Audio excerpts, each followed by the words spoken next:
Hey everyone, I'm your host Jaden, and you're listening to episode 1 of the Wellness Lab. So, this podcast was created as a platform for students to talk about compelling topics in science. For our first episode, I'm here with Mich, Sena, Bhavya, and Connor to talk about the opioid epidemic, which is a currently popular topic since the release of Netflix's new TV show Painkiller. Personally, Painkiller was the reason I got interested in the history of the opioid epidemics and its effects. And I feel like the TV show sparked the rediscussion of a topic that's extremely important to talk about. I started really learning about the opioid epidemic through Painkiller too, which I just watched about a month ago. I had heard the buzzwords before, fentanyl, opioids, and maybe even statistics, but I hadn't really seen the effects it had on people and why it had those effects. And so once I understood that, it was pretty clear why it's such a problem and such a threat. I'm very excited to talk about it today. Yeah, same here. So I think there has to be more awareness to this crisis, and it's good that we're talking about this today. I first learned about the opioid epidemic from firsthand experience. I remember walking down the streets of downtown Toronto with my friends, and we could clearly see the effects of this problem. Seriously, it's an ongoing issue that had people in a haze, knocked out, hungover, and it's important that we talk about this today as we need to find solutions for this ongoing crisis. Painkiller was also my introduction to the opioid crisis. I remember watching the news when I was in middle school and hearing about the epidemic, but I didn't really understand what it was or why it was important. My first introduction to the opioid crisis, like Senna said, was also the news. I remember hearing about like the opioid epidemic, but again, I was too young then to really understand what was going on, what's affected my area, because Seattle and the Washington area is really affected by this epidemic. So that's kind of how I got into like the opioid crisis and how I learned more about it. So, since this is a massive issue in the US and overdoses are increasing year by year, I think it's pretty important to discuss how we got to this point. So, Painkiller gives a pretty great overview on what started this entire opioid crisis. So, if you haven't seen the show, I'll give you a quick rundown. So, Painkiller is a docudrama based on Barry Meyer's book Painkiller, which exposes the true story of the Sackler family's intentional role in aggressively promoting highly addictive and flawed opioids. The show dives into Richard Sackler and his family's greed and their deceptive marketing strategies like attractive saleswomen, euphoric branding, persuasive medical conferences, convincing commercials, etc. The series follows a federal investigator's fight against the Sackler family's company, Purdue Pharma, and its creation of OxyContin. As the show goes on, we witness the impact that opioids have on the lives of unaware users and also on the sales reps dealing with the moral implications of selling a drug that destroys lives. Eventually, a settlement takes place, and Purdue Pharma pleads guilty to misbranding OxyContin, and they end up signing a bankruptcy deal to pay out billions in reparations for the opioid epidemic and the lives of those it affected. So the Sackler family is pretty much unscathed legally and financially, but this past May, the Supreme Court paused the bankruptcy deal in order to reopen the investigation and attempts to stop the deal from forever protecting the Sacklers from legal consequences. But regardless, the Sacklers currently remain wealthy as the US and Canada are still struggling with the effects of this horrible epidemic. So in this episode, we're going to be diving into the opioid epidemic's past, present, and future. We're going to talk about how opioids and specifically OxyContin came to be, and we will discuss things such as how opioids became so widespread, the medical and healthcare system's relationship to the opioid abuse, and the effects it has on different demographics. And lastly, what we need to change and how we're going to address this ongoing crisis. Yeah, so before we start, I think it's really important for anyone listening before we talk about all of this to understand why opioids are just naturally built to be such a threat and such a risk for people to use. And so if you don't know what opioids are, you might also know them as narcotics. Basically, they're a pain medication given to people with severe and chronic pain. So this is often people who have been in severe accidents, people recovering from surgery, again, people with chronic pain conditions, and also cancer patients. So how opioids actually work neurologically are that they attach to opioid receptors on nerve cells throughout our entire nervous system, including our brain, our spinal cord, our gut, and so on. What they do is they block pain messages from the body. Now, our bodies already have a built-in opioid system in which we produce our own endogenous opioids. And just like prescription opioids, our endogenous opioids activate those receptors and block pain in our nervous system in response to things like stress. One of the most common opioids we make in our body that you probably know are endorphins, which are known as feel-good chemicals. And those release in response to things like pain and stress, but also to reward pleasure. And the pleasure part of that is where prescription opioids become so dangerous. Opioid receptors are a part of our brain's reward system. And so they have to do with rewarding pleasurable activities like gambling, eating, shopping, sex, which are things people can get addicted to. Our natural opioids do produce a kind of high, but they're not addictive because they're so subtle and you can't really tell when your natural opioids are really on or off. So on the other hand, prescription opioids affect the nervous system a bit differently.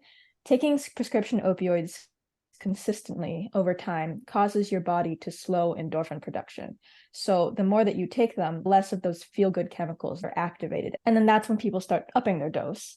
But when they have chronic pain, it's a long recovery, that means over time they're upping the dose again and again and again. And there comes a point where their body and mind become so reliant on it that they think they need it to survive, and that's addiction.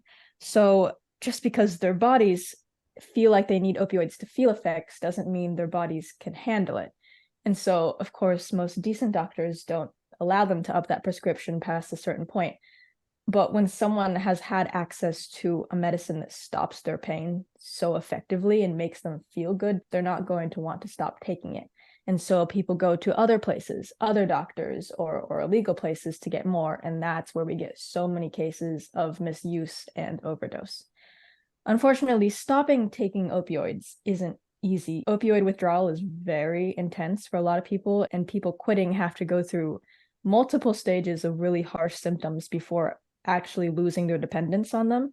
And for some people, that can take months. So people feel like it's easier to stay on them than to get off them. Basically, opioids like OxyContin block pain and increase dopamine release. So they're appealing, but appealing can and does so quickly turn into addicting with these drugs, and the withdrawal can be so severe that we now find ourselves in the midst of this massive nationwide opioid epidemic, killing over 130 Americans every single day. And I feel like specifically when it comes to OxyContin, it's really important to discuss how we got to this point. How did Purdue Pharma get a drug so widespread that it was able to make hundreds, thousands of people addicted? I think one of the most important things was the marketing strategies they used. So one thing that they used to their advantage was OxyContin's basically non-existent track record. Things like morphine had a bad record, a bad street name, and people like associated it with bad things. So basically, because nobody had ever heard of OxyContin, they could paint it how they wanted and they could brand it however they wanted to. I think even now, before I heard about the show, if someone was gonna tell me that they were taking OxyContin, I would think it was a regular medicine. I wouldn't think it was something so addictive. Like, but if I heard morphine, I would know like that's not a good medicine. So I think even years later, they still have that kind of aspect of people not knowing what the drug is, which still helps people like get into addiction. Yeah, that's a really great point. I hadn't thought about that. Because again, we had that scene in Painkiller where they did this study with doctors and they all associated morphine with death. They didn't know what OxyContin was or the drug in it. And honestly, if I had been put in that room before I watched it, I think I would have had the exact same response. Even opioids, I know they're bad, but only fentanyl really triggers that. Oh, that's a really dangerous drug in my mind. So like you said, Sena, that's a really great point. Like the positive and negative connotation, and it's really important when you're thinking about marketing and sales. That negative connotation can drop your sales. The positive connotation is very good for marketing. So Purdue Pharma really capitalized on that and put as much as they could into that connotation. And that's probably one of the big reasons why OxyContin is so big today. It's because they poured so much into the idea of, oh, it has a positive connotation because morphine has a bad connotation. I think their marketing was so good that even now people still don't know what it means. And even if they did know, they might have more of a positive, perception of the drug. One of Yeah, the for sure. One of the things that's kind of suspicious, in my opinion, is the whole FDA approval in the TV show. The FDA guy was unsure about approving this because he's like, this is a little suspicious. And then randomly, after a year, he approved it and he started working for Purdue Pharma. So even though it's like FDA approved, what does that really mean? You know, what was going on behind the scenes? Another thing they said was that the drug is completely safe under physicians' care. So I think that allowed them to have the upper end. If people started abusing it, they could say, oh, well, they were just abusing the drug. It's not our fault, you know, even though it was addictive. They used a lot of false statistics that weren't true at all. I Yeah, think also that ties in to COVID with the vaccine rolling out. A lot of people did not trust the experts. I think this might have had a lot to do with that because the FDA did fail with OxyContin. And so that might have played a role in how people perceive FDA approval. I didn't know why people would not trust vaccines, but after seeing that the FDA approved this drug, I kind of understand where they're coming from, even though I don't agree with anti-vaxxers.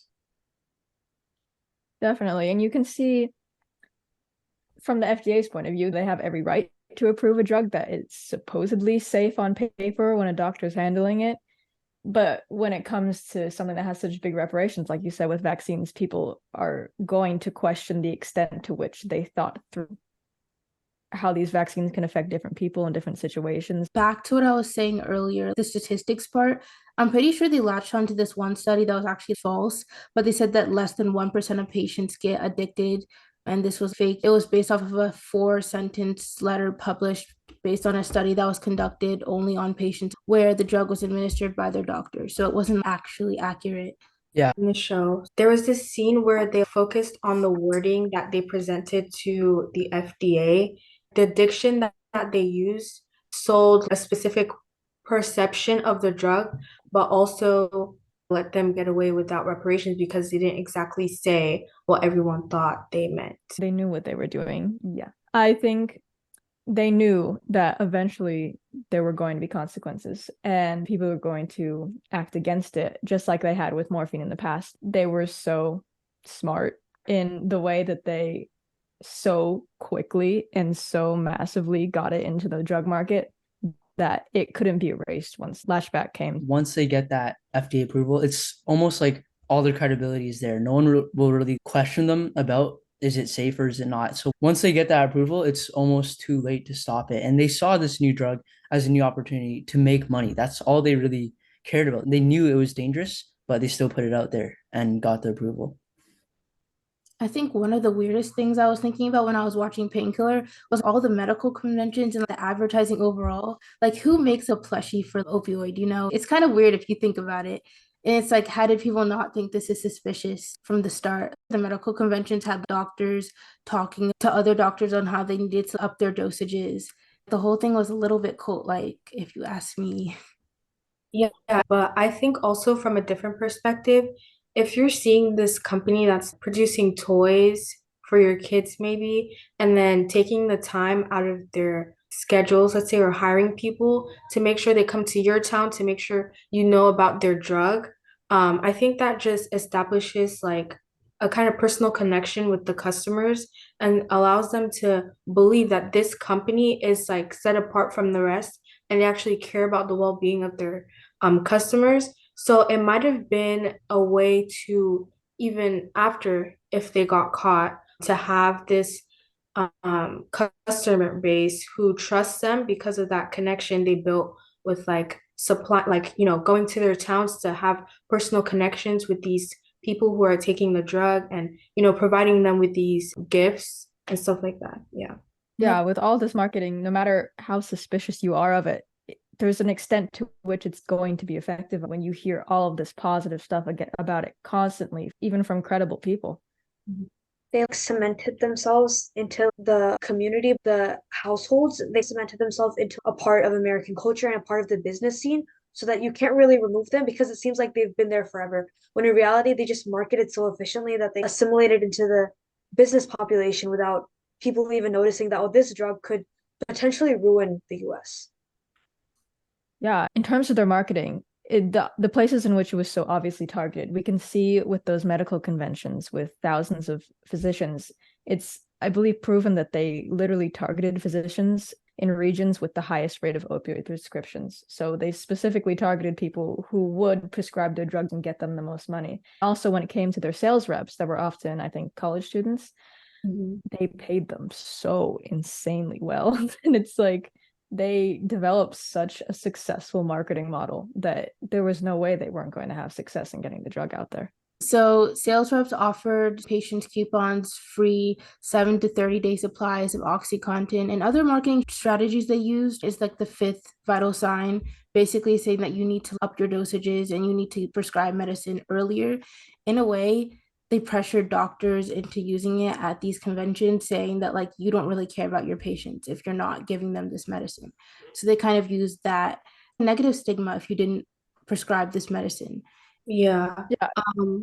I think also they had the patients do ads for them, which I think is pretty substantial because you would think if they're going to make an ad for a medicine, they would hire actors, but these are real people who are sharing their personal stories to convince other people that this works because apart from these people, the only other people who are advertising this drug are the sales rep who don't take it. So them bringing real people who take these drugs and having them say how much OxyContin helped them really help push their credibility and convince people that this drug was good for them.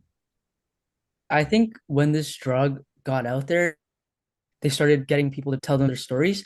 They did this during the acute phase where no long-term issues were seen yet, so it was perceived as safe. But now we see more and more often it's not safe.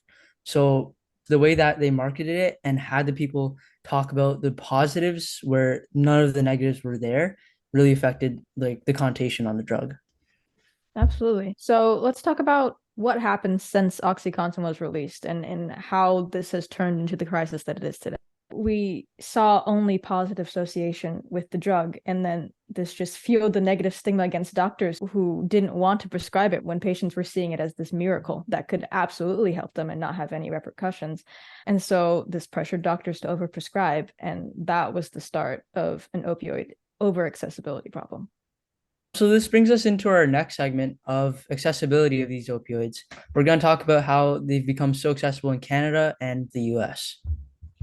What made opioids so accessible? Well, first off, what we've talked about already was the negative connotation towards doctors who wouldn't prescribe opioids.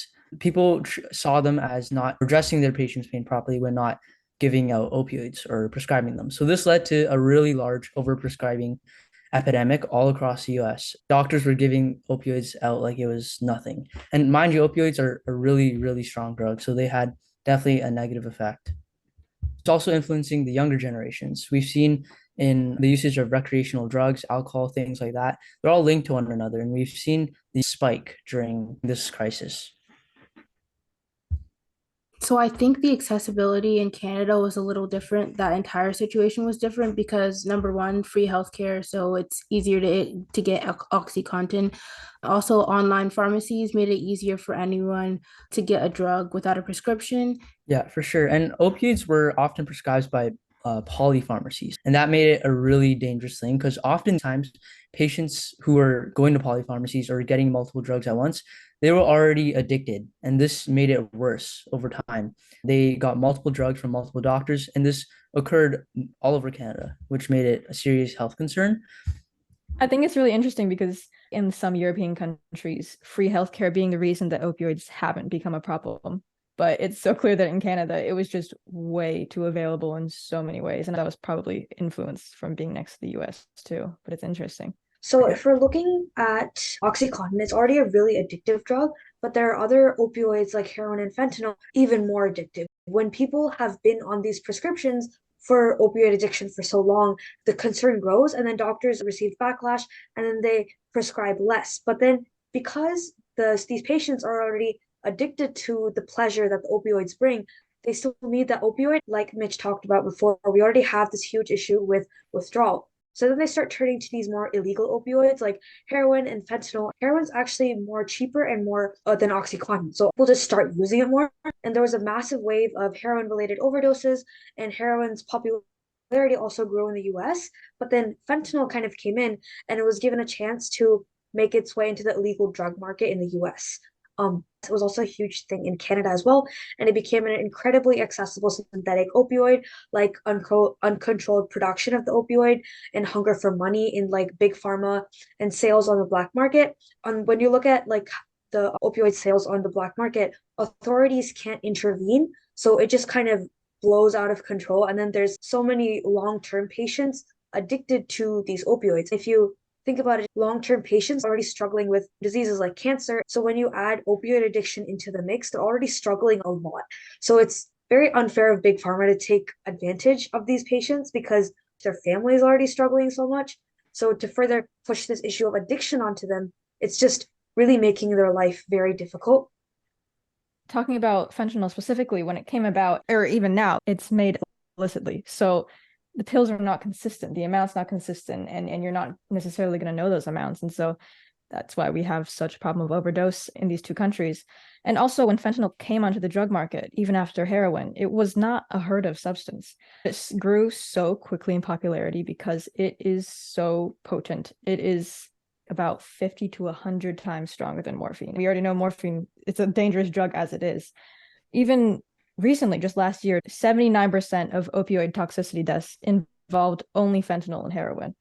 We had such a problem already in Canada with accessibility to prescription opioids, and now we see this massive accessibility to synthetic opioids, and then we just have this doubled up problem now.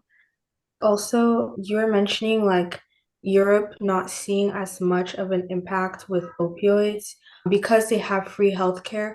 I think that just goes to show like how healthcare in America is a business and them marketing the drug adds to that. And then also in the show, it shows how there are a bunch of places in America that are sponsored by this Sackler family and obviously their drug money. And so the accessibility, even though has hurt America, has helped America as a constitution to fund a bunch of things.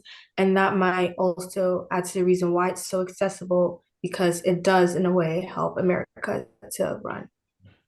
And I also think it's really important to point out that different regions were affected differently by this like accessibility problem. Like the Midwest states and parts of the East Coast, like West Virginia, New Hampshire, Ohio, Maryland, and Massachusetts, they're more rural. I think statistically they have older people in those states, so they're more likely to need pain medication. They are more heavily marketed in these states, and therefore the addiction problem was worse because this is where the most customers are. Bhavya, in Seattle, you said there's such a problem, but that would probably be more of a younger demographic. Do you know why it's affected them so much? Actually, I was talking to someone from the Washington State Department of Health a couple of months ago, and he told me that people don't really know why it's such an issue because there's a lot of factors playing into why it's such a big issue in Washington. But one of the reasons why it might be such a big issue is urban Seattle and like some of its surrounding areas. There's this road called the I-5 corridor, and a lot of the illegal drugs and fentanyl that's made from the drug cartels in Mexico are transported along the I-5 corridor, goes through Seattle and some of its surrounding areas. That might be why it's such an issue with ease of access. Just the I-5 corridor has such a huge problem with fentanyl addiction. It's really scary. I've been to Seattle, obviously, as someone who lives in Washington a lot, but just going that near that area is really terrifying because you see a lot of people who are really struggling with the addiction. So it's really bad in that area because so many drug cartels transport their drugs illegally through that corridor. Seattle's actually really an urban area, so a lot of like higher middle class people live there as well. So it's not really poor per se, but that could also feed into it. But yeah, it's not something that we have an exact answer for yet. We just have hypotheses for why it might be such an issue in the area. I have a friend who lives in Vancouver, and I also know that the opioid crisis is like a pretty bad problem there. She said like you could walk around in downtown Vancouver and like a homeless person could like stab you with like their needle. I just like wonder what the connection is between that area and the problem. Yeah, it's Yeah. really interesting that it can be so affected by geographical placement. I know we also see obviously a lot of racial based demographic issues when it comes to unequal effects of the opioid crisis. I know in communities of people of color, especially Black communities, they face a much higher increase in opioid overdoses. They have less economic resources because of their class and because of systemic racism. And so they face higher vulnerability to the opioid epidemic with less education, less stable housing, less job opportunities. This is going to turn them towards poor physical and mental health, and that's going to turn them towards more pain medication. And then even if they can't afford the pain medication, you see this development of the illegal OxyContin or opioid access in those areas still. Even when they can't afford it, when they get it, that economic instability still causes so many mental issues in those areas. The likelihood of abusing opioids is just higher, and it's just such a high risk of everything going wrong with using opioids in those areas. And then if it turns to addiction in those communities, they don't have access to good help. They don't have good healthcare, and they don't even have the money if the help is there. And we just see such a disproportionate impact on communities of color. But I know we also see it on different ages, like we talked about. I know Sena knows a little bit about that. So different age groups are affected differently by the opioid epidemic. Usually when we think of drug addiction, we think of teenagers being more affected because of vulnerability and all that. But the older generation actually are affected by these opioids more because when these opioids were popular by marketing, this generation was the teenagers and they were kids, so they were heavily influenced. And they are more believing in this marketing still, even after these studies have come out to prove that this drug is not safe. Even being like young adults during the 90s, like you said, during the marketing. I know we also talked about them growing up in the 70s when drug use was really glamorized. That probably contributes to their positive-ish or neutral view on the use. Mm-hmm. And then also them being older, they have more chronic issues, so they would need more pain medication. And them staying by themselves usually after their children have moved out allows them to be able to use these drugs in secret. This also adds to them being able to use these drugs. And they have slower metabolism, so it allows the medication to leave their body at a slower rate, so it gives them more of a negative effect. And then opioids also increase the risk of falls and fractures, so it makes you drowsy. The effects of these drugs are fatal for older people, obviously, because their immune systems are so much weaker and because they're less likely to ask for help because of stigma. With the older generation, they might be seen as immature to be using these drugs, so they're less likely to go out and ask for help. And Yeah, then I was just gonna add on to that. Typically, for older adults who don't necessarily have family, they're being their caregiver, they are often forgot about and aren't treated properly with the support they need. So that builds on the idea of, opioids having a larger effect on the older people since they don't have the resources or aren't necessarily given adequate resources and treatment to help them improve. mhm. I think also with like opioids before, as we said, being a drug for cancer patients or people who are about to pass, um, these older people are more likely to be given these really hard drugs like these opioids that just adds on to their high mortality rate because they are given these drugs because everyone expects them to die. And if you're looking at things like fentanyl patches, I remember they are very, very, very strong. Like they're only supposed to be used for long-term cancer patients or like cancer patients who are really, really, really struggling. But if, like you said, Connor, if these patients don't have anyone to take care of them, they're more likely to just use too many fentanyl patches and then pass away from the overdose. So that's like a huge issue where these patients, obviously they need the pain medication, but they don't when you're addicted to it, you just don't have the self-control to be able to not take too much of your medication. So that's another issue specifically affecting the older population because there just aren't that many caregivers left that are willing to take care of older long-term cancer patients. I Yeah, think for sure. it's also important to note that as older generations are getting addicted, that a lot of the time it can pass down to younger generations, like teenagers or even millennials. Like, I'm pretty sure isn't opioid addiction genetic if like a mother is addicted and then they have a child while they're also addicted, and that can Yeah. pass. Yeah, yeah. There's been stories where children come out like addicted to the drugs. So that's like definitely Yeah. an issue. That happens with a lot of other drugs too, like alcohol. There's this Mhm. specific syndrome called, I think, if I remember correctly, it's called fetal alcoholic syndrome, where they're born addicted to alcohol. And that's obviously really painful to see, just to see like a 4-year-old or a 3-year-old addicted to alcohol because their mother consumed that alcohol when they were still pregnant with the child. Mm-hmm. And And then, go ahead. no, you can go. And then with young people, while we're talking about it, we are just seeing so much self-medication with opioids now. For the reasons we just talked about too, especially with teens, we've seen that they are more likely to abuse opioids if a family member, especially an older sibling or a parent, abuses opioids.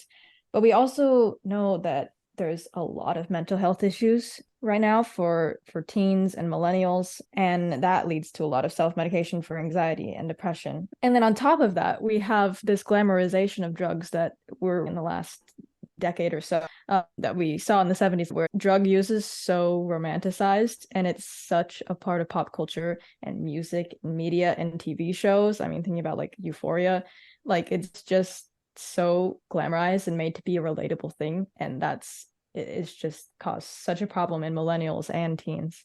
Specifically I with millennials too. I was like doing some research, and I think Skins has like played a lot into this, like the TV show. I'm not sure if you guys have heard of it, but a lot of the time in TV shows from like the early 2000s, there's a lot of drug references, or the characters would take drugs and there were no obvious or like significant consequences. Drug use was like glamorized in the early 2000s, and I think that has a part to play in why millennials are statistically shown to use more opioids. I think also this day and age is so heavily influenced by social media. And we know that in social media is never real life.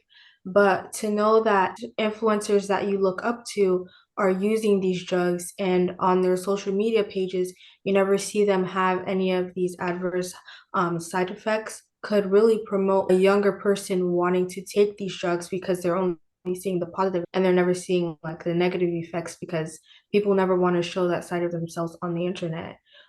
Yeah, that's a really great point. It kind of goes into exactly what we were saying with the first commercials for OxyContin. We're just seeing it again in a different way with social media, of people only seeing the good side of it, quote unquote, good, fun side of it, I guess now. And that's such a good point. In shows and on social media, they're not going to show the effects. They're not going to show the consequences. Yeah, one side of the story, whereas, they're not showing the bad, which makes it so appealing to younger generations. And that's part of the reason why it's so harmful towards them. Yeah, and so we have this problem with older generations already, and then we're seeing both millennials and Gen Z already set up to have those problems in the future again. And we really need to think about what in the world our governments are going to do to stop this in its tracks. This is like a threat to so many different age groups, but I think it's also important to look at like how our government systems are approaching this problem. Yeah, so that brings us into our next segment of what the healthcare systems and governments are doing. So effects on the healthcare systems. In the United States, the government had implemented the PDMP, which was the Prescription Drug Monitoring Program, and it's an electronic database which stores a person's drugs, all the information on it, usage, doses, how often they use it, who prescribed it, things like that. And it's proved to be a helpful assist in monitoring drugs and the usage of them. And it helps with gathering more information on which places are more affected, who's more affected, why, things like that. So that's one thing the American government has implemented. And another thing on like the side of new drug discovery, I think it was 20, maybe 30 years ago, there was this new drug that was discovered called an omega-conotoxin. It's acts similarly to opioids. It binds to a specific portion of a receptor in your brain that prevents pain. But the thing about this drug is that it's non-addictive. Like you can prescribe it as much, not that I recommend it, but you don't have to worry about addiction like you have to do when you're thinking about prescribing opioids. But the only thing about this drug is that it's only administered by a pump that you have to surgically implant into your stomach. But even if you're thinking about it, pain relief for long-term patients and not getting addicted to opioids is already something that's an incentive to get the surgery and get this drug and to just not get addicted to the opioids. But obviously, the Sackler family and Purdue Pharma is still playing a huge role in the government and like with the FDA, and the influence of opioids is still in the community in the world right now. So it's a big reason for why the omega conotoxin isn't so well known and well used, because opioids are already so well established. This new drug can't come in and actually start helping people. So unless the government creates proper infrastructure to prevent this profit incentive in big pharma, we're going to be stuck with this crisis for as a really, really long time, because it's a systemic issue as well. The government, healthcare system, pharma companies, community level governments, they all have a huge role to play in this. So until we see actual systemic change in the government, we might not see a lot of change in our communities. Yeah, I know a lot of the change is the improvements or the attempts to stop the epidemic. Like in Canada, I know, Connor, you talked about these kits that Canada is using at pharmacies. Yeah, so Canada has implemented something nationwide called naloxone kits, and these kits are essentially used like to reverse the effects of opioids. They kick off the opioids from the receptors in your brain, and they essentially reverse the effects. So, if any of you guys have heard of something called Narcan, which is often used to help reverse the effects of opioids, it's been implemented all across Canada, and it is said that it can help restore breathing within 2 to 5 minutes of use.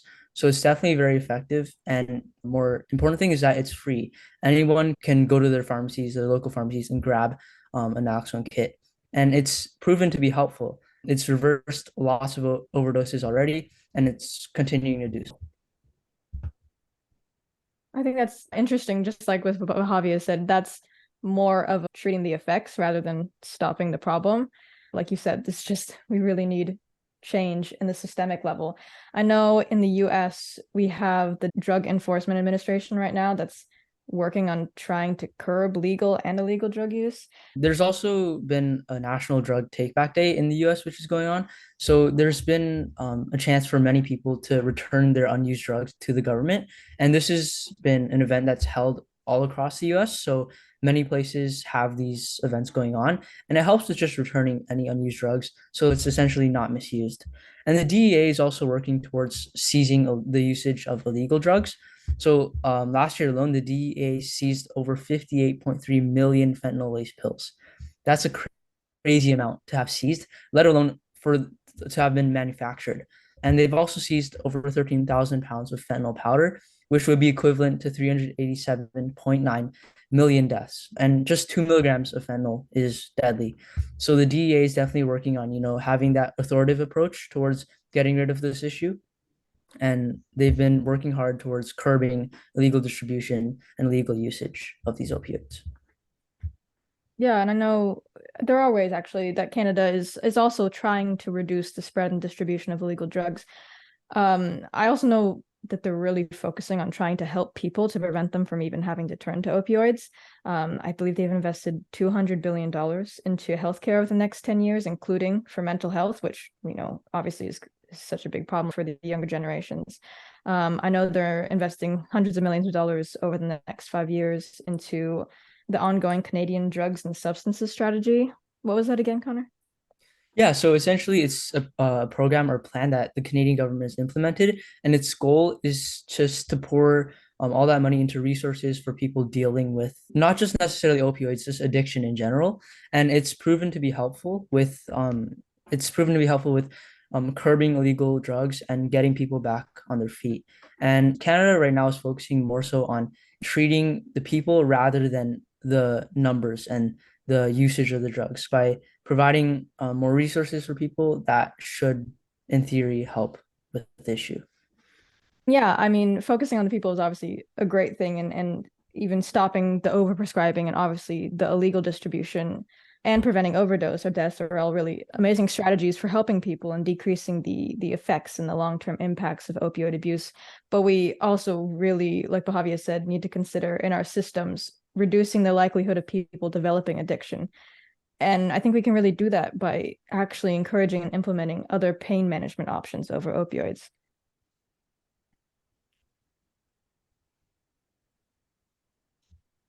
Opioids do work for a lot of people. They're effective drugs, and they've been proven to work safely in the long term and short term for a lot of people and their pain when managed correctly and in the right circumstances of those people's genetics and predispositions to addiction or not. However, the odds of developing addiction we've seen are just far too high to continue prescribing opioids to anybody with severe pain and to continue prescribing them as the first option without even considering anything else. Long-lasting, life-altering risks of opioids have the potential to be so much worse than the effects of chronic pain and long-term pain. The alternatives to opioid use shouldn't need to just be dealing with the pain. I know for a long time too, doctors use like the 1 through 10 pain scale method, which is like a oversimplification of the problem. It's like if they said their pain was like above a 7, I believe, then they would get prescribed opioids, which was like way too simple because someone could easily lie about their pain if they had an addiction to opioids. I think also that scale, I think I might be wrong, but was it not made by the Purdue Pharma to be put in doctors' offices so people could? They at least definitely had a hand in encouraging using it when you decided whether or not to prescribe it. And then also that scale, it completely ignores the causes of pain. It completely ignores the different types of pain that someone might feel. And it, like you said, it really merges everyone into one group of either feeling pain and needing meds or not. On the other hand, what we should be doing is, analyzing the different causes and types of pain and having that result in trying different treatments. But right now that's something that we're not doing. And so I think if we can really hone in and focus on effective alternative solutions for a large majority of people and keep opioid prescriptions to those for whom they're really the best option, we could really reduce the amount of users and the amount of risk significantly. There's a lot of push in institutions to really educate doctors and medical professionals on how to get their patients those alternative treatments. And one thing that's really popular right now is like holistic pain management. So not just looking at the physical pain, but the emotional and psychological role that pain plays, And there's physical therapies that are getting involved into this holistic pain management, and it's pretty helpful. It's like a good way of looking at pain without just throwing opioids at patients.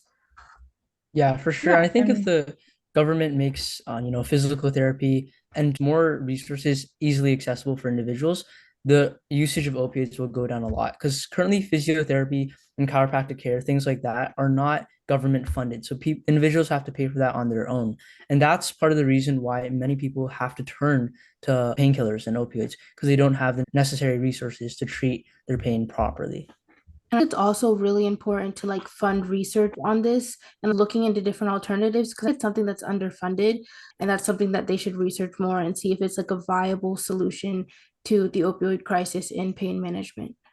Yeah, when I was researching for this episode, I was trying very hard to find alternative solutions that people have like solidified for alternatives to opioids. And just every article ended with, but this hasn't been researched enough. And it's just so clear how much we need to focus on developing these different treatments that maybe already exist, but we need to really develop the way that we can implement them to the system that works for people with pain. Overall, I think the key is not getting rid of opioids altogether, but looking for other viable solutions that work and not looking at it as a first choice to pain management. Mm-hmm. Yep. We've talked a lot about opioids today, where they came from, what the problem is, and how we're possibly trying to fix it and how we can continue to fix it in new ways. It's clear that this is a complex situation and that there's not going to be one solution for everybody. There's not going to be one solution for the countries most affected. But I think having conversations like these and educating ourselves is going to really be the key to not only stopping the problem on a national level, but personally protecting people from getting themselves involved in the problem. And as we draw to the end of today's podcast, we'd like to thank you